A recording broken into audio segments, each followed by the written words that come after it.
দাদা আমরা ইন্দোকেম অ্যাগ্রোভেট থেকে আসছিলাম। আপনার নাম? আমার নাম প্রকাশ মণ্ডল। প্রকাশ মণ্ডল। গ্রাম? গ্রাম কুস্তরিয়া গ্রাম। কুস্তরিয়া। আপনি ভূপুষ্টি গোল্ড নিয়ে এসেছিলেন, বলতে পারেন রাজা রাজাদার কাছ থেকে নিয়ে রাজা প্রামাণিকের কাছ থেকে নিয়ে এসেছিলেন। নিয়ে এসে আপনার এই আলু জমিতে দেওয়া হয়েছে, আরও সামনে যে সকল আলু জমি আছে সেগুলোতে দেওয়া হয়েছে। হ্যাঁ, তো দেওয়ার পর আপনি কি বুঝতে পারছেন বা কি ফলাফল আসছে? ফলাফল বলতে এখন তো ধরুন ফল আমি তুলিনি, তবে গাছ এখন উন্নত আছে। আশেপাশে জমি থেকে আমার গাছ দেখছেন একটু হাইট আছে। গাছকে যদি দেখানো যায়, গাছের গদি কিন্তু চরম মোটা মোটা গদি আছে, তাই না? তা আছে। গাছের গদি কিন্তু অনেক মোটা আছে। এবং আশেপাশের জমির থেকে আপনার জমি কি পরিমাণ সার পড়েছে বা কি ফলন আসতে পারে একটু বলুন আপনার মতামতটা। ফলনটা আপনার পেছনের জমিটা যদি দেখানো যায় এখন। হ্যাঁ, আশেপাশে জমি বলতে এদের ধরুন এরাও ওই 8 কেজি হারে 10-26 দিয়েছে, আমি 7 কেজি হারে দিয়েছি। আচ্ছা, 7 কেজি হারে দেওয়ার পরে আপনাদের ভূপুষ্টি গোল তার ধরুন আমি 1 কেজি করে কম দিয়েছি। তাতেও দেখা যাচ্ছে যে গাছ আমার উন্নত বটে, খারাপ নাই। এবার ফল হওয়ার পরে ইয়ে হবে। এনাদেরও 4টে করে জল, হ্যাঁ, আপনারও 4টে করে জল। 4টে জল।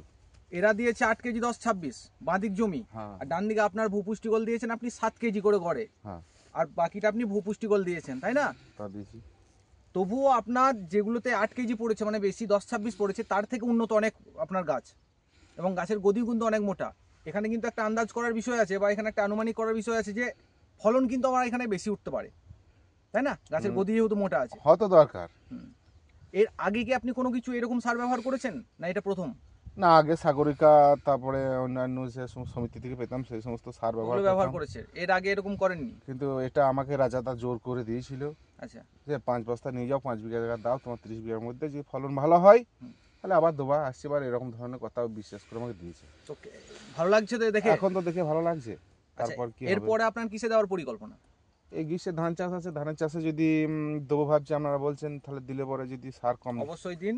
এবং আশেপাশের লোকজন কি জিজ্ঞেস করছেন আপনাকে দেখে যে আপনার গাছ এত সুন্দর কেন? বা না, সবাই বলছে যে কি জোড়া দিলি, কত করে 10-26 দিলে। আমরা 10-26 দিইনি, আলাদা একটা সার দিয়েছি। তাই ভূপুষ্টি গোল দিয়েছি, তাই না? ফর্টিস ভূপুষ্টি গোল মিশিয়ে দিয়েছেন।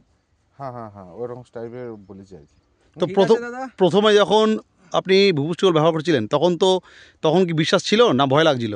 তখন ভয় লাগছিল দাদা। আমি এরকম গাছ হবে, রেজাল্ট হবে, তা জানলে তো সমস্ত জমিটাই আমি দিতাম। ওই যে 30 বিঘা ভুং চাষ করেছি টোটালটাই আমি ভূপুষ্টি গোল দিতাম। কিন্তু তখন তো ভয় লাগতো যে একটা নতুন সার এসেছে, দেবো গোটা জোত মার খেয়ে যাবে, এরকম ভাবছিলাম। তার জন্য অল্প করে দিয়েছি 5 বিঘা জায়গা। তাহলে এখন তো আপনার বিশ্বাস এসছে? এখন মোটামুটি গাছটা ভালোই লাগছে। এই গাছে ভালো লাগার ধরুন আবার ভাবছি যে খরার গ্রীষ্মে ধান চাষ যে হবে, ওই ধান চাষে কিছু ব্যবহার করব।